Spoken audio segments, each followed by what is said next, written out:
Здравейте, приятели! Аз съм Боби и в днешното видео ще тествам палитрата, която вече ви обещах, именно ето тази от коледната кутия на Bellbox, именно Bella Pierre Ultimate Nude Eyeshadow Palette, която има 35 страхотни цвята. Ако искате да разберете какъв грим ще му измисля, продължавайте да гледате. Между другото, коледната кутия на Bellbox аз си я поръчах точно заради тази палитра. И си казах, защо пък да не, нека да направим един тест. Тези от вас, които ме следват от по-отдавна, знаят, че аз имам колекция от палитри, която сте гледали и която може би скоро ще е време да я апдейтна. И когато микрофонът ти е накриво. Между другото, нека започнем малко по-отрано. Както виждате, тази невероятна красота на моята глава абсолютно не се връзва с роклята, която нося. Но, когато си правя грима, обикновено използвам някакви диадеми, шноли, ето такива ленти за коса, защото после не искам косата ми да има фондютен, пудра, сенки и така нататък.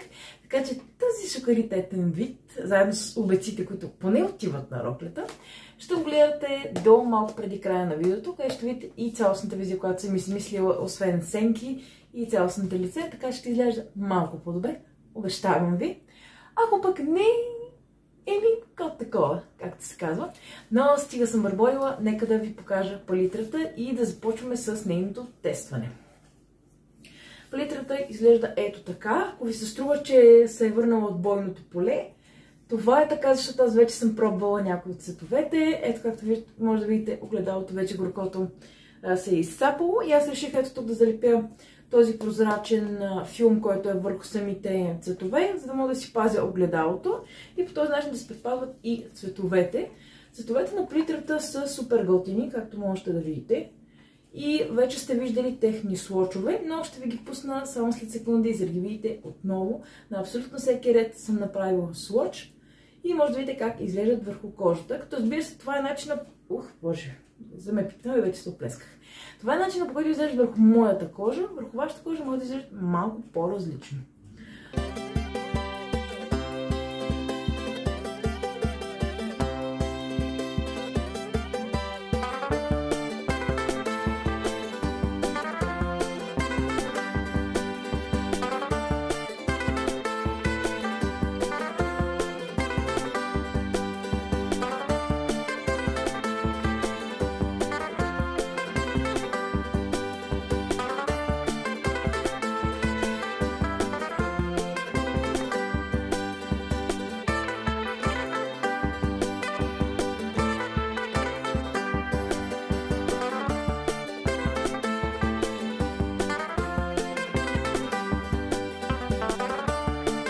За днешната визия, честно казано, абсолютно нямам никаква предварителна идея.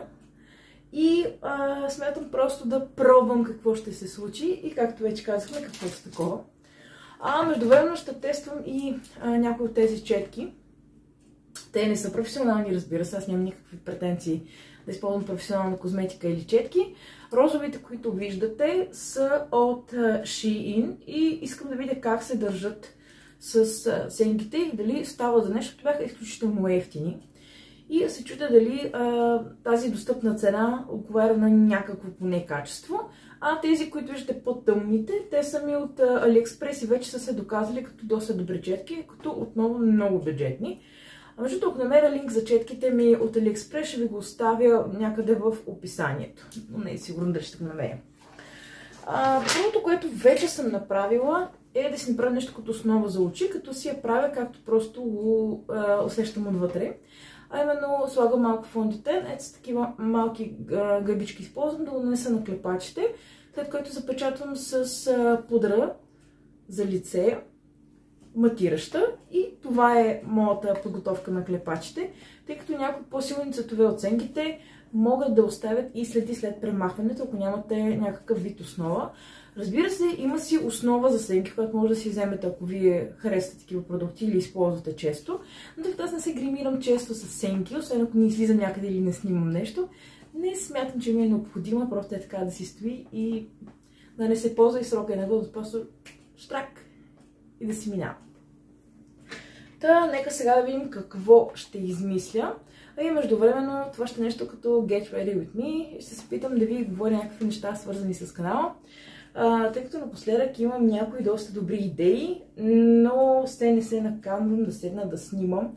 Искам ми се грима да е малко по, как да кажа, неутрален, т.е. да няма нищо крещящо като цветове, тъй като роклята смятам, че е доста добър акцент и няма нужда още да надграждаме и да приличаме на клоуните от цирка. Нали?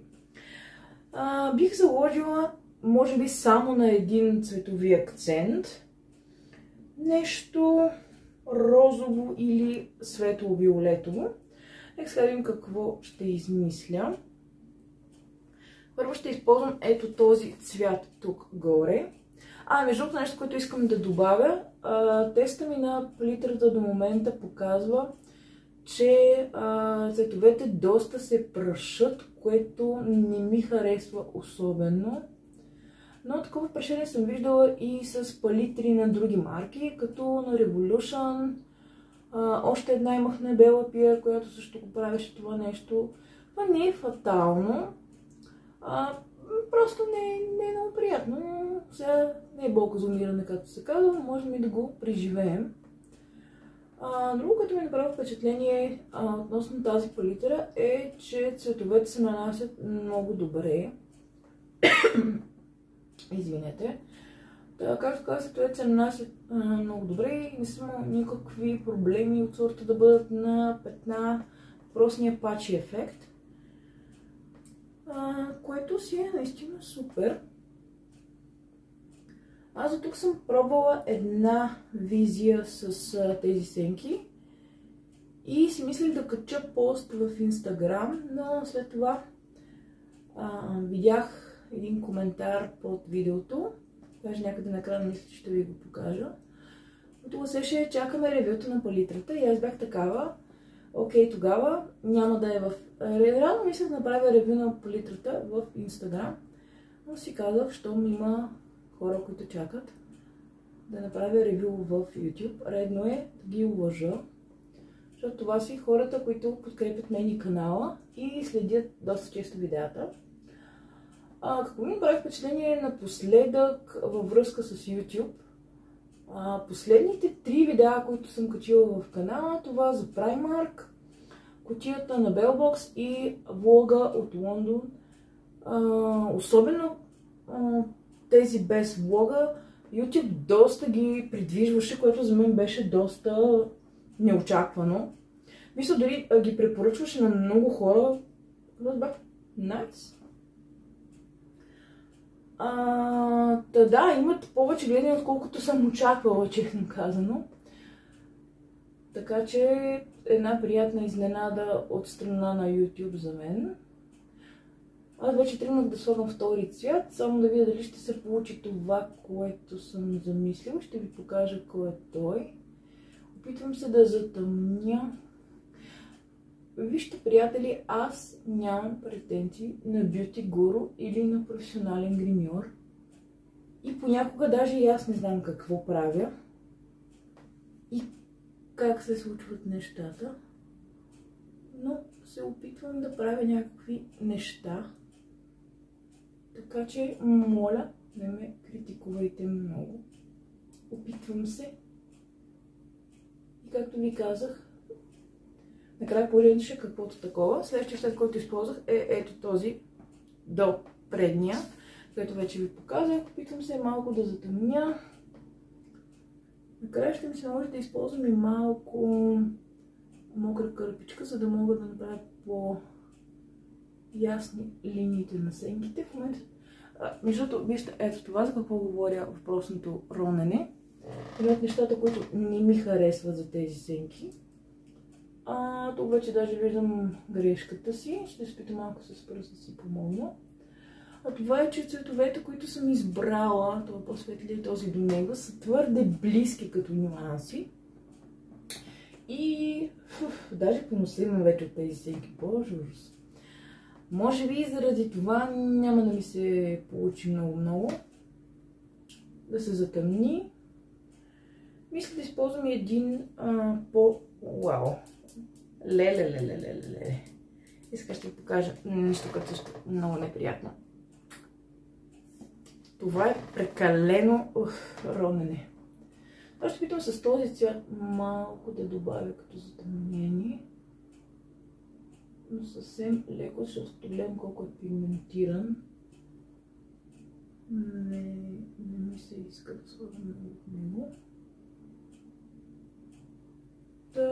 Приятната изненада от YouTube наистина беше голяма за мен, защото тези двете видеа без, както ви казах, без влога от Лондон, имат по около 290 гледания всяко, което си е за моя канал е доста, въпреки че аз съм видео с много повече гледания.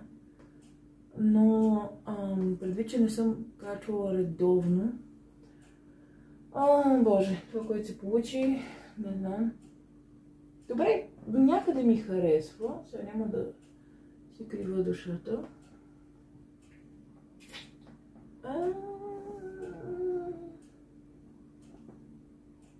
Всъщност мисля, че трябва да взема малко мократа кърпичка, да се опитам да направя нещо по въпроса. Преди това ми хрумна една идея, за да спася цялото това нещо, да сложа малко блясък. Ето този цвят беше предишния, който използвах. А сега ще сложа малко блясък и видим дали ще мога да спася това. Надявам се да мога да го спася и да не ви изплаша с крайния резултат. И да не се налага да си леете куршум накрая, като видите какво съм сътворила. Използвам пръст, защото тези блестящите сенки ме направило впечатление, че се нанасят по-лесно с пръст. Защото с четка не се... О, боже, боже. Не знам дали ще завърши добре. Но въпреки това продължавам там да мацам някакви неща.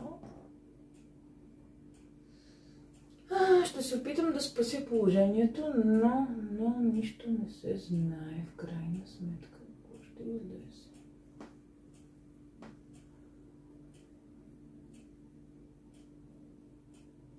Ох, майко! Сега ще спусна един... толкова ли си? Окей. О, да. Добре. Не е толкова страшно, мисля. Ако не дай си Боже някой гриньор гледа видеята ми, това, което ще направи е да се прекръсти и да излезе. Ама да излезе с 200 и да си каже, тая тук просто е абсолютно куку. И се опитва да прави някакви абсолютни щуротии. Сега между другото взимам мократа кърпичка и ще се опитам това нещо да го спася, защото това, което се получава, не знам. Мократа кърпичка идва на помощ. Не ще гледам леко надолу, но просто използвам огледалото. Ето така с мократа кърпичка винаги се опитам да отсичам линии, както отдолу да почиствам. Понеже, както виждате от тази палитра, частичките, които падат, са адски много, което не е много готино. Добре, с мократа кърпичка определено виждам подобрение. Да ви кажа, приятели, мисля, че не е толкова страшно. Тъй, че отменете си часа за леене на куршум. И тук мисля да пробвам сега нещо друго. Да сложам малко по-светъл цвят под веждите. Да видим какво ще стане. И се надявам това видео да го гледате повече с цел забавление и да не сте очаквали Боби да стане вашият нов бюти гуру. Нали това на мигите им пръст е потресаващо. Тази палитра защо се рони толкова, просто не мога да разбера. Ето тук се опитвам да изсветля малко сенките, да не са толкова рязки И мисля, че се получи, да, със сигурност. Ползвах ето този вторият цвят, ето тук палитрата, първия ред. Обаче това ръсени, приятели, направо е ужасно. Също така цветовете ще ги проверяваме. Самата палитра ще я тестваме. Първо виждате как се нанася. Нанасянето е окей. Тук само малко трябва да дозатъмня в другия край. Уф! Кажеш лекичко и то стане каквото стане. Оле-ле! Моля те, размърши се малко, разнеси се. Добре. Ако ме види Ники Туториалс, ще се гръмне. Ако не знаете коя е Ники Туториалс, тя е една от най-готините инфлуенсърки.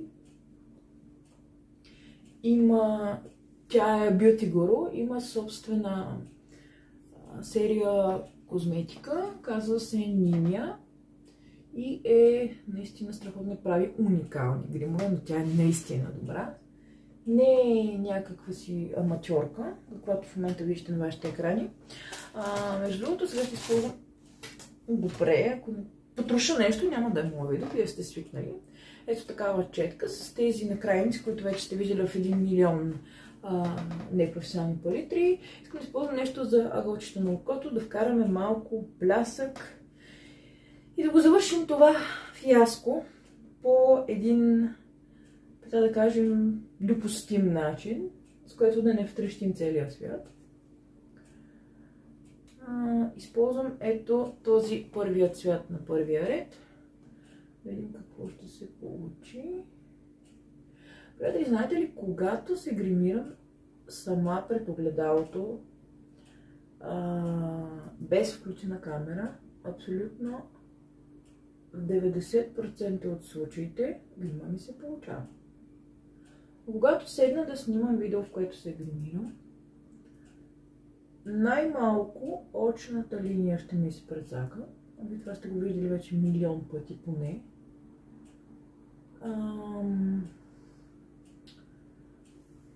Така че грим пред камера при мен не особено се получава. Затова избягвам да снимам такива видеа, защото в крайна сметка мога да кажа, че ми харесва. Даже тук леко ще го тук малко да не е толкова остра контура. Хареса ми какво се получи, въпреки че тръгна много страшно. Сега невероятно чувате кучето ми, което в момента е затворено, защото ако дойде тук ще изпобута и телефона, с който снимам, и статива, който е с ринг осветлението, и видеото ще стане накратко ужасно бедствие. Сега ще приключа с очите, като ще използвам очната линия, която вие сте виждали в доста видеа. Именно ето тази на Essence 24 Ink. Ще се опитам да я нанеса добре, но се получи, защото аз, честно казано, не възлагам чак такива големи надежди. Но ще видим какво ще излезе. Но, знаете ли, приятели, мисля, че е по-добра идея да довърша остатъка от грима си без да снимам, за да не стане нещо много страшно и да се върна при вас само след малко. Да не си тръгнете, ей, стойте! Приятели, това е крайната видео, която успях да постигна. Исках нещо по-неутрално, за да може тази рокля да изпъква. Между другото, докато съм се гримила, заказах, че съм капнала 2 капки фондитен върху роклята. И сега Вениш да ми е на помощ. Защото това не е реклама, просто това е един от препаратите за пране, който ми е спасил една камара дрехи. Така че, ако имате проблем с петната, ви го препоръчвам. Да, както и да е. Това е видео, което успях да направя. Когато отблизо гледах в огледалото, голямото огледало, което се гримирам по принцип. Разбира се, видях, че има несъвършенства. Естествено, аз нямам никаква претенция, че това ще е някакво вау, супер, мега, гигавиз, обаче аз се харесвам. И да кажа, приятели, през тази 2023 година бих казала за себе си, че имам чувство, че вече се свикнах някакси, повече обичам себе си, повече да се харесвам, по-малко да ми по какво мислят хората. Така че това със сигурност е един голям плюс. Тук е момента да вметна, че ще проследим издръжността на сенките в протежение на 8 часа. Като ги виждате как изглеждат сега, току-що нанесени, в момента при мен е около 11:25 сутринта. Така че ще ги видим към 3 часа и после около между 7 и 8, когато успея да си свършим нещата и ще видим какво е останало от тях, как изглеждат в определения час. И след това ще се върна при вас за финалното си мнение, дали сенките на Bella Pierre от тази Nude палитра са попадение или греда. Някъде на екрана около мен ще покажа палитрата, както къде може да си я вземете, ако ви харесва. Като моята, както отново казвам, е от Bellbox, тяхна декемврийска кутия. И там тя беше обявена на стойност около 98-100 лева, което не е малко за палитра. Така че сами може да си направите изводите дали тя влиза във вашия бюджетен клас. Ако сте абонати, разбира се, на Bellbox, тя ви била като подарък декемврийското издание. Ми е интересно да ми споделите долу в коментарите. Вие ползвали сте тази палитра и какво ви е мнението за нея? А с вас ще се видим само след малко за вас. Останете с нас. Приятели, часът е вече 3 и кучето отново се чува, за което аз много се извинявам. Но сега е време да видим как се държат сенките след приблизително 4 часа, откакто съм ги нанесла. Това, което забелязвам аз е цветът никъде не се е изтрил. Тази черна точка, ако се чуете какво е, просто спиралата ме се цапна. И това няма никаква връзка с сенките. И тук кочната линия е крива, но майната му. Цветовете са си все така ярки и наситени. Само ето тук в ъгълчето на окото малко се е поизтрило. Това е на лявото око. На дясното абсолютно същото нещо. Цвета си стои. Всичко е окей. Нямаме никакви проблеми за сега. Моята физиономия леко се е омъзнила, но това си е съвсем нормално. Моята кожа е смесена към мазна, така че очакваме. Остават още 4 часа и между 7 и 8 ще се включа, за да видим на 8 часа как се държат сенките. До после.